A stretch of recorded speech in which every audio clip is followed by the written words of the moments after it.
Hello दोस्तों, नमस्कार। बने रहिए मेरे यूट्यूब चैनल काटो के साथ। आज मैं आपको बताऊंगा क्रेटा गाड़ी की पीडीआई करते हैं तो क्या क्या हमें चेक करना चाहिए और क्या क्या नहीं चेक करना चाहिए। तो चलो मैं आज आपको बताता हूँ गाड़ी पर क्या क्या चेक करना चाहिए। तो सबसे पहले हमें चेक कर लेना चाहिए कि गाड़ी के बोनट में कि मतलब ये प्रॉपर अलाइनमेंट हो रखा है, नहीं हो रखा है कहीं। तो इनमें ये चेक कर लेना है कि गाड़ी में गैप वगैरह मतलब बराबर है या नहीं है। दोनों साइड से चेक कर लेना होता है हमें।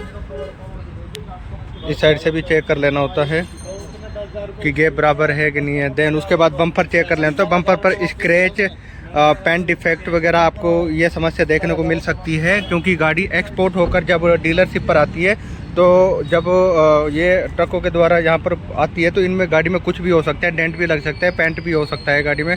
तो डीलरशिप में क्या होता है कि फिर वो इसको रिपेयर कर देते हैं तो हमें पता नहीं लगता है।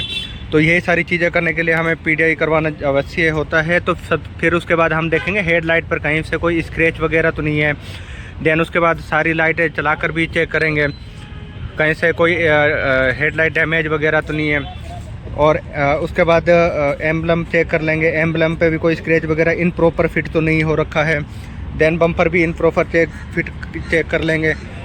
उसके बाद बोनट भी चेक कर लेंगे, बोनट पे कोई पेंट वगैरह या डेंट वगैरह तो नहीं है। देन उसके बाद फेंडर भी चेक कर लेंगे, फेंडर पेंट या डेंट वगैरह तो नहीं है। उसके बाद हमें टायर चेक कर लेना। तो टायर में जब गाड़ी डीलरशिप एक्सपोर्ट होकर इनके यार्ड में आती है डीलरशिप के, तो वहाँ से गाड़ी ड्राइवर के द्वारा शोरूम पर लेकर आई जाती है। तो रास्ते में कुछ भी हो सकता है, तो हमें टायर पर स्क्रैच टायर कट वगैरह या बल्ज वगैरह चेक करना होता है। और सबसे बड़ी समस्या जो आती है वो आती है मैन्युफैक्चर की। जैसे सपोज करो 38 वीक 2025, यानी कि 38 वीक का मतलब होता है सितंबर 2025 का मैन्युफैक्चर है इस गाड़ी का। देन उसके बाद गाड़ी में कौन से टायर लग रहे हैं, 215, 60, R17, इसके बारे में मैंने आपको पहले भी बता रखा है, ओनली टायरों के बारे में। देन उसके बाद अलॉय व्हील पर भी हम चेक करेंगे कि अलॉय व्हील पर कहीं से स्क्रैच वगैरह या कोई क्रैक वगैरह या डैमेज वगैरह तो नहीं है। ये एम्बलम, ये स्टिकर भी चेक कर लेंगे, कभी कभी ये मिस आता है। देन उसके बाद सारे बोल्ट चेक कर लेंगे, कोई सा बोल्ट लूज वगैरह तो नहीं है। देन उसके बाद हमें ये जो प्लेट होती है, डिस्क होती है, इसको भी चेक कर लेंगे, रस्टिंग वगैरह तो नहीं है।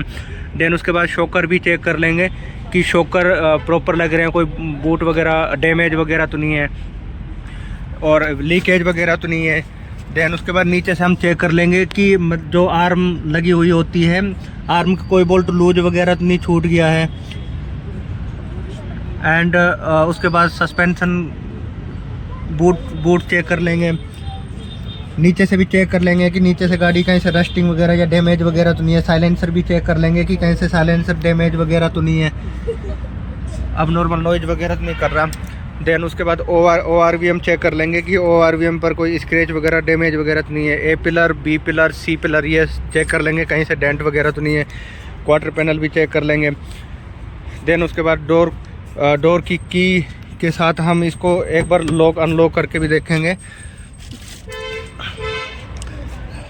गाड़ी की चाबी हाथ में लेकर इसके द्वारा हम लॉक अनलॉक करके देख लेते हैं कि ये फंक्शन काम कर रहा है कि नहीं कर रहा है। ये देखिए अब कर रहा होगा, ये देखिए इसको दबाने पर ये ऑटोमेटिकली जो साइड मिरर है वो फोल्ड हो रहे हैं और खुल रहे हैं, गाड़ी लॉक भी हो रही है और अनलॉक भी हो रही है इस स्विच के माध्यम से। इस स्विच को दबाएंगे तो गाड़ी लॉक अनलॉक होनी चाहिए, ये आप आवाज़ सुन ही रहे होंगे। तो लॉक अनलॉक हो रही है। देन उसके बाद हम की के द्वारा भी ये चेक कर लेंगे कि गाड़ी लॉक अनलॉक हो रही है कि नहीं हो रही, ये भी चेक करना हमें बहुत ही अनिवार्य होता है। देन उसके बाद डिक्की चेक कर लेंगे।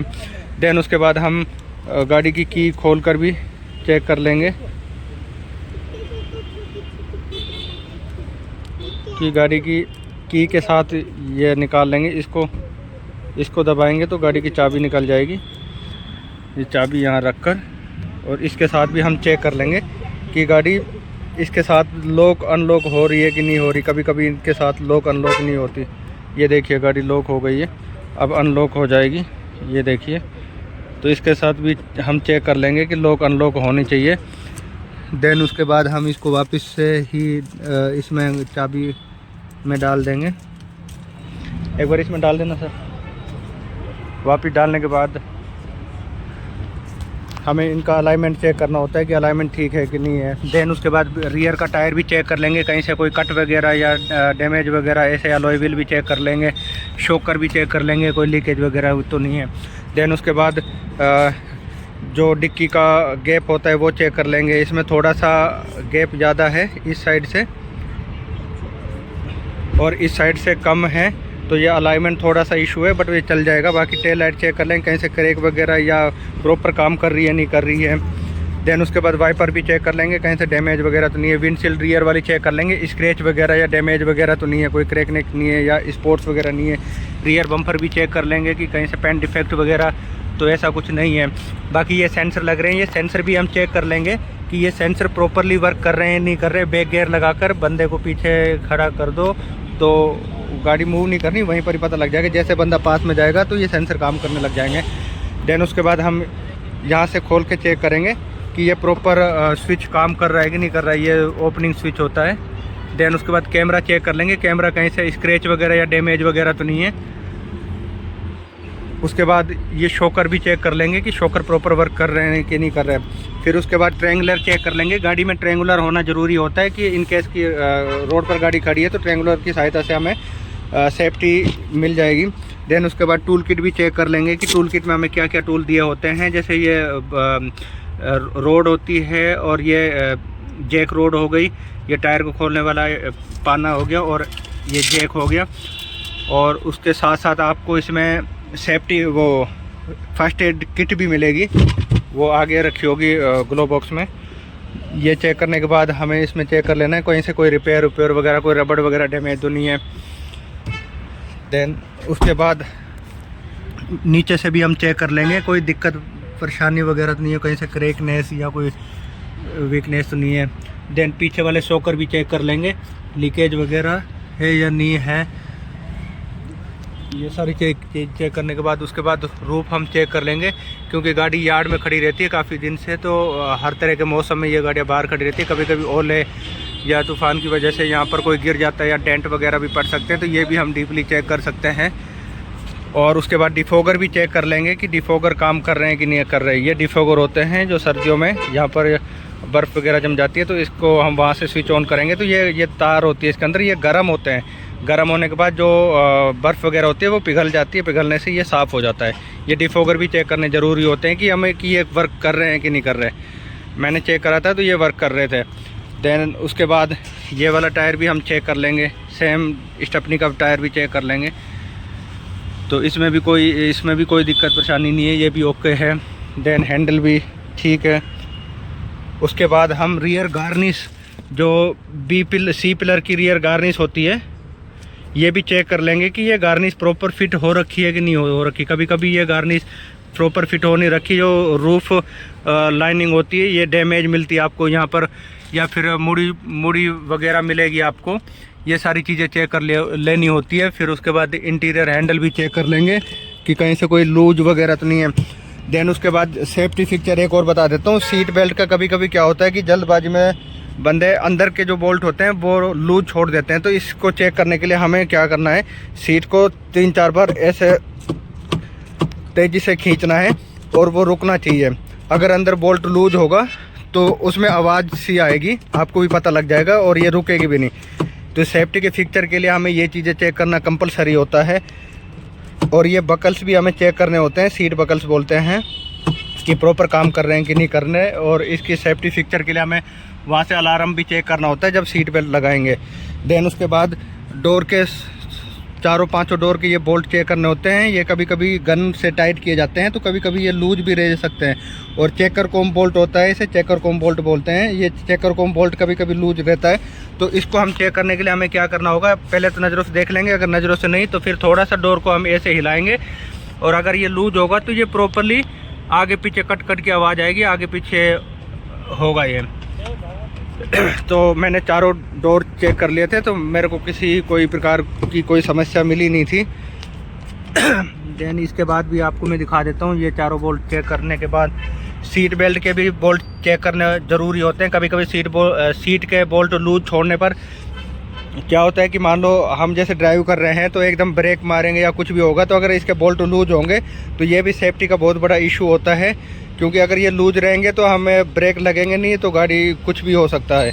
तो ये चीज़ें भी हमें बोल्ट वगैरह चेक कर लेने चाहिए। दैन उसके बाद ये ए पिलर की गार्निश होती है, इसको भी हम प्रॉपर तरीके से चेक कर लेंगे, कहीं से एनपीएफ तो नहीं है, एनपीएफ मतलब not proper fit. Roof lining पूरी चेक कर लेंगे कि रूफ लाइनिंग एनपीएफ वगैरह तो नहीं है, कहीं से कोई मुड़ी वगैरह तो नहीं है, जैसे ये थोड़ी थोड़ी लाइनें आ रही है ये चल जाएंगी।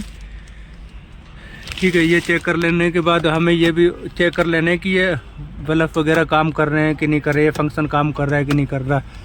देन उसके बाद एसी वेंट भी हमें चेक कर लेना चाहिए, फ्लैप भी चेक कर लेने चाहिए कि ये प्रॉपर वर्क कर रहे हैं। डैशबोर्ड पूरा चेक कर लेना चाहिए ताकि कोई स्क्रैच वगैरह या एनपीएफ वगैरह तो नहीं है। ग्लो बॉक्स, ये फर्स्ट एड किट की बात कर रहा था, ये फर्स्ट एड किट भी चेक कर लेनी चाहिए कि गाड़ी में है कि नहीं है। देन उसके बाद सेंटर कंसोल पूरा, ये सेंट्रल कंसोल चेक कर लेना चाहिए, कोई स्क्रैच वगैरह या एनपीएफ वगैरह तो नहीं है, नॉट प्रॉपर फिट बोलते हैं। ये पूरा सेंटर कंसोल चेक कर लेना चाहिए। आर्म भी चेक कर लेनी चाहिए कि ये ठीक है कि नहीं है। देन उसके बाद इंडिकेटर भी काम कर रहे हैं कि नहीं कर रही, ये सारी चीज़ें मैं आपको और अंदर डीपली अंदर बैठ के इंटीरियर के बारे में आपको थोड़ा सा नॉलेज दे देता हूँ मैं। फ्रंट गिलास भी चेक कर लेना चाहिए, वाइपर भी चेक कर लेने चाहिए। वाइपर के कैप कभी कभी मिस मिलते हैं, ये वाइपर के कैप कभी कभी मिस आ जाते हैं, ये भी हमें चेक कर लेने चाहिए। वाइपर ब्लेड चेक कर लेना चाहिए, कहीं से वाइपर ब्लेड डैमेज वगैरह तो नहीं है, वाइपर चलाकर चेक कर लेना चाहिए। तो अंदर से मैं आपको बता देता हूँ, अंदर से भी ये पूरा जो सेंटर कंसोल होता है, सॉरी डैशबोर्ड होता है, ये डैशबोर्ड चेक कर लेना होता है कहीं से एनपीएफ वगैरह कोई गैप वगैरह ज़्यादा तो नहीं है। देन उसके बाद जितने भी स्विचेस वगैरह लग रहे हैं ये चेक कर लेने चाहिए। फिर उसके बाद सीट हमें चेक कर लेनी चाहिए। सीट कभी कभी क्या होता है कि डैमेज वगैरह आती है, तो सीट भी हमें फ्रंट वाली कोर पैसेंजर और बैक सीट ये भी चेक कर लेनी चाहिए, कहीं से कोई डैमेज वगैरह तो नहीं है। बैक सीट के बारे में भी आपको बता देता हूँ, ये सारी चीज़ें ऐसे चेक कर लेनी है। और सीट बेल्ट मैंने आपको जैसे बोला था वो चेक करना ज़रूरी होता है। देन उसके बाद इसको भी चेक करना ज़रूरी होता है। अभी तो पॉलीथीन लग रही है, कोई दिक्कत नहीं है। देन ये वाले फ्लैप भी, सेंटर कंसोल के फ्लैप भी चेक कर लेने चाहिए हमें। और इंटीरियर हैंडल, इन पर भी कभी कभी क्या होता है कि ये डैमेज और स्क्रैचेस वगैरह आते हैं, ये भी चेक करने ज़रूरी हैं। सारे फंक्शन चेक करने चाहिए कि ताकि ये प्रॉपर काम कर रहे हैं। एबीसी पेडल भी आप एक बार चेक कर सकते हैं और स्टीयरिंग कॉलम भी चेक कर सकते हैं, जहाँ पर रस्टिंग आपको मिल सकती है। और ये क्लिप वगैरह भी चेक कर लेनी चाहिए। सेंटर कंसोल में कभी कभी क्लिप नहीं मिस आती है। देन उसके बाद हमें सीट चेक कर लेनी चाहिए, सीट को फॉरवर्ड और रिवर्स करके चेक कर लेनी चाहिए, कभी कभी ये काम नहीं करती है। ये देखिए, तो अंदर बैठकर हमें रिसीट चेक कर लेनी चाहिए। देन उसके बाद हमें स्टार्ट करने से पहले इसको स्टार्ट नहीं करना चाहिए, हमें नॉर्मल मोड पर रखना चाहिए इसको, ताकि हमें इसके अंदर क्लस्टर मीटर में जितने भी सिंबल आए वो सारे सिंबल दिखने चाहिए। एयर बैग लाइट, ये सारी लाइटें जानी चाहिए। अगर इनमें कोई दिक्कत आ रही है तो आप डीलरशिप को बता सकते हैं और कंसर्न अपना रेस कर सकते हैं। तो ये सारी लाइटें चली जानी चाहिए। उसके बाद हम इसको स्टार्ट करेंगे। देखिए, एक भी लाइट आपको नहीं दिखेगी। अब बाकी सीट बेल्ट की दिख रही है, तो सीट बेल्ट के लिए मैं सीट बेल्ट लगा लेता हूँ। ये देखिए, वो भी गायब हो गई है। देन उसके बाद हमें क्लस्टर मीटर में भी चेक कर लेना चाहिए कि क्लस्टर मीटर प्रॉपर वर्किंग कर रहा है कि नहीं कर रहा है। देन उसके बाद स्टीयरिंग के जितने भी स्विचेस हैं सारे स्विच काम करने चाहिए। जैसे मैंने ऑडियो चला रहा हूँ तो वॉल्यूम के सारे बटन काम कर रहे हैं, उसी सीक्वेंस में काम करने चाहिए। जिस मान लो कभी कभी क्या होता है कि मैं इसको माइनस कर रहा हूँ तो वॉल्यूम बढ़ रहा है, और कभी कभी ये डिफेक्ट आते हैं इनमें ज़्यादातर। जैसे मैं वॉल्यूम बढ़ा रहा हूँ तो वॉल्यूम वहाँ से कम हो रहा है, जबकि बढ़ना चाहिए, और अगर घटा रहा हूँ तो वॉल्यूम बढ़ना चाहिए। तो उल्टे फंक्शन हो जाते हैं, जिसकी वजह से हमें ये दिक्कतों का भी सामना करना पड़ सकता है। तो इन चीज़ों का भी खास तरह हमें ध्यान रखना चाहिए। और देन उसके बाद सारे फंक्शन जितने भी स्टीयरिंग पर स्विचेस वगैरह लग रहे हैं सारे स्विच को चेक कर लेना चाहिए। स्टीयरिंग चेक कर लेना चाहिए, कोई स्क्रैच वगैरह कोई डैमेज वगैरह। ये एम्बलम जरूर चेक करना चाहिए, एम्बलम कभी कभी मिस आ सकता है। देन उसके बाद जितने भी एयर बैग हैं सारे एयर बैग चेक कर लेने चाहिए, कहीं से कोई एयर बैग डैमेज वगैरह तो नहीं है। जैसे 6 एयर बैग है इसमें, तो ये 6 एयर बैग चेक कर लेने चाहिए। देन उसके बाद डैशबोर्ड की जो भी बनावट है वो चेक कर लेना चाहिए कि प्रॉपर तरीके से फिट है, कहीं से कोई स्क्रैच है, कोई फ्लैप वगैरह चेक कर लेंगे, फ्लैप डैमेज वगैरह तो नहीं है। स्टीरियो के भी हम चेक कर लेंगे, टच वाला स्टीरियो है तो टच वाला स्टीरियो काम कर रहा है नहीं कर रहा है, सारे बटन चेक कर लेंगे। ये देखिए ये बटन काम कर रहे हैं कि नहीं कर रहे हैं, ये हमें चेक करना ज़रूरी होता है। टच भी चलाकर चेक करनी होती है, टच हाँ काम कर रही है नहीं कर रही, कभी कभी टच भी काम नहीं करती है गाड़ी की। खड़ी गाड़ी में हम गियर शिफ्टिंग करेंगे तो प्रॉपर सारे गियर लगने चाहिए, किसी प्रकार की कोई दिक्कत नहीं आनी चाहिए। अगर कहीं से आपको लगता है कि थोड़ा बहुत गियर हार्ड है तो आप डीलरशिप को बता सकते हैं कि इसमें गियर की समस्या है, आप इसे ठीक करवाओ। रिवर्स भी लगाकर चेक करेंगे और साथ में कैमरा भी चेक करना अनिवार्य होता है। कभी कभार क्या होता है कि रिवर्स गियर लगा रहे कैमरा काम नहीं कर रहा, तो ये चीज़ें भी चेक करना ज़रूरी होता है। देन उसके बाद हमें क्या करेंगे, स्टीयरिंग भी चेक कर लेंगे, स्टीयरिंग एडजस्टमेंट हो रहा है कि नहीं हो रहा है। जैसे ये स्टीयरिंग एडजस्टमेंट है तो ये मैंने कर दिया कि स्टीयरिंग एडजस्टमेंट, ये भी चेक करना अनिवार्य होता है। देन उसके बाद वाइपर चलाकर चेक करेंगे, वाइपर ठीक है, सारी लाइटें जलाकर चेक करेंगे कि सारी लाइटें प्रॉपर वर्क कर रही है कि नहीं कर रही, ये सारी लाइटें चेक करना ज़रूरी होता है। देन उसके बाद मैं आपको बताऊंगा सनरूफ भी हमें चेक करना अनिवार्य होता है। कभी कभी क्या होता है कि सनरूफ भी काम नहीं करता है और सनरूफ पर स्क्रैचेस वगैरह डैमेज वगैरह चेक करना ज़रूरी होता है। तो ये सारी इसका ओपन हो गया है। देन उसके बाद हम इसको बंद करेंगे, बंद करने के बाद सनरूफ का जो सेंसर होता है उसे चेक करेंगे तो इसको बैक जाना चाहिए, जैसे मारेंगे तो ये बैक जाना चाहिए। कभी कभी ये ना बैक नहीं जाता, मैं एक बार आपको दोबारा दिखा देता हूँ।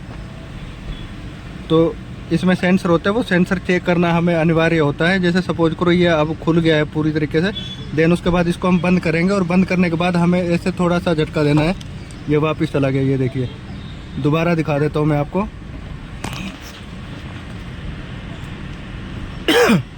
दोबारा दिखा देता हूँ, इसको थोड़ा सा पुश करेंगे, ये देखिए ये वापस चला गया। तो ये फंक्शन भी चेक करना हमें ज़रूरी होता है। कभी कभी ये काम नहीं करता है तो ये भी एक बहुत बड़ा इशू हो सकता है। बाकी स्क्रैच डैमेज ये आपको चेक करना होता है, लाइनिंग इसकी होती है वो भी चेक करनी होती है। देन बैक साइड से भी हमें पूरा चेक कर लेना होता है कि ये वाली लाइनिंग काम कर रही है कि नहीं कर रही। तो ये सारी चीज़ें न्यू कार लेते समय हमें चेक कर लेनी चाहिए। तो बने रहिए मेरे यूट्यूब चैनल कार डॉक्टर के साथ, चैनल को लाइक शेयर सब्सक्राइब करना ना भूलें। देन उसके बाद हमें ORVM भी चेक करने अनिवार्य होते हैं। कभी कभी ORVM भी काम नहीं करते, जैसे अप कर रहे हैं तो अप जाना चाहिए, लो कर रहे हैं तो लो जाना चाहिए, लेफ़्ट कर रहे हैं तो लेफ़्ट, राइट कर रहे हैं तो राइट। और फोल्डिंग भी चेक कर लेना चाहिए, फोल्ड हो रहे हैं कि नहीं हो रहे। देन उसके बाद लेफ़्ट साइड का भी हमें सेम उसी तरीके से चेक कर लेंगे। तो यही सारी चीज़ें हमें चेक कर लेनी चाहिए न्यू कार लेते समय, उसके बाद ही हमें पूरी फुल पेमेंट करनी चाहिए। तो बने रहिए मेरे यूट्यूब चैनल कार डॉक्टर के साथ, चैनल को लाइक शेयर सब्सक्राइब करना ना भूलें। हरे कृष्णा। ये पूरी न्यू कार है जिसकी मैंने पीढ़ाई करी है। तो मैं अभी आपको जिनकी गाड़ी उनसे भी मिलवा देता हूं कि उन्होंने क्या क्या सीखा है और क्या क्या देखा है। हमारे सर हैं जिन्होंने PDI के लिए हमें रेकमेंड किया था, तो मैं PDI करने आया था, तो मैं सर से भी मिलवा लेता हूं। हेलो सर, कैसा लगा सर आपको? मैंने आपकी गाड़ी का इंस्पेक्शन किया था, PDI की थी। धन्यवाद देना चाहूँगा राजदीप जी का कि उन्होंने आपकी मेरी गाड़ी, मैंने आज ही गाड़ी निकालनी है तो मैंने PDI का सोचा था, लेकिन इनका फिर एक चैनल देखा यूट्यूब पे कार डॉक्टर करके, तो उनमें उन्होंने बताया कि PDI कैसे करनी। तो फिर मैंने इनसे कांटेक्ट किया और आज मैं गाड़ी निकालने वाला था तो उनको मैंने कांटेक्ट किया और ये आए और पूरे 200 चेक पॉइंट के साथ इन्होंने मेरी कार का बारीकी से निरीक्षण किया और सब मुझे खड़े होकर बताया कि कहाँ कहाँ कमी हो सकती है, कैसे टायर चेक करने इन्होंने दिखाया। कुछ माइनर प्रॉब्लम था तो उन्होंने बताया कि ठीक है कि इतना चलता है और अच्छे से इन्होंने मेरी गाड़ी का चेक किया। और सेफ्टी इशू भी मैंने आपको बताया था कि क्या क्या करने चाहिए। हाँ, इन्होंने बताया सेफ्टी इशू के साथ सीट कवर में अगर एयर बैग है तो आपको अच्छे वाले सीट कवर लगवाना और ध्यान रखना कि सीट कवर नहीं लगा रहे हो तो इसमें गैप होना चाहिए सीट कवर से। ठीक है, thank you sir. Rajeev ji. Okay sir, thank you. ठीक है दोस्तों, प्रकार से गैप भी हमें चेक कर लेना। ये देखिए अलाइनमेंट नीचे की तरफ नीचे बैठा हुआ है, ये भी चीज़ें हमें चेक कर लेनी चाहिए। ये देखिए ये बिल्कुल प्रॉपर फिट है और यहाँ से थोड़ा सा उठा हुआ है, आपको दिख रहा होगा। तो ये चीज़ें भी हमें देखनी होती है, कभी कभी ये इम्प्रॉपर फिट होता है। ये देखिए कितना खड्डा हो रखा है इसमें, नीचे घुसा पड़ा है ये चीज़ें भी हमें चेक कर लेनी होती है। ये बिल्कुल लेवल में होना चाहिए। ये देखिए कितना गैप है इसमें, और यहाँ से उठा हुआ है। उस साइड से भी दिखा देते हैं आपको। ये देखिए आप खुद ही दिख रहा होगा आपको, यहाँ से ऊपर उठा हुआ है और यहाँ से बराबर है। ये देखिए इसमें कितना सरफेस है ही नहीं, ये देखिए इतना नहीं होता है। मेरा अंगूठा भी पूरा जा रहा है इसमें। ये बिल्कुल बराबर होता है, लेवल में होता है। तो ये चीज़ें भी हमें अलाइनमेंट चेक कर लेना चाहिए, रूफ का और सनरूफ के बीच का अलाइनमेंट। तो ये भी एक बहुत बड़ा इशू हो सकता है न्यू कार लेते समय में, ये ध्यान देने वाली बातें होती हैं। धन्यवाद।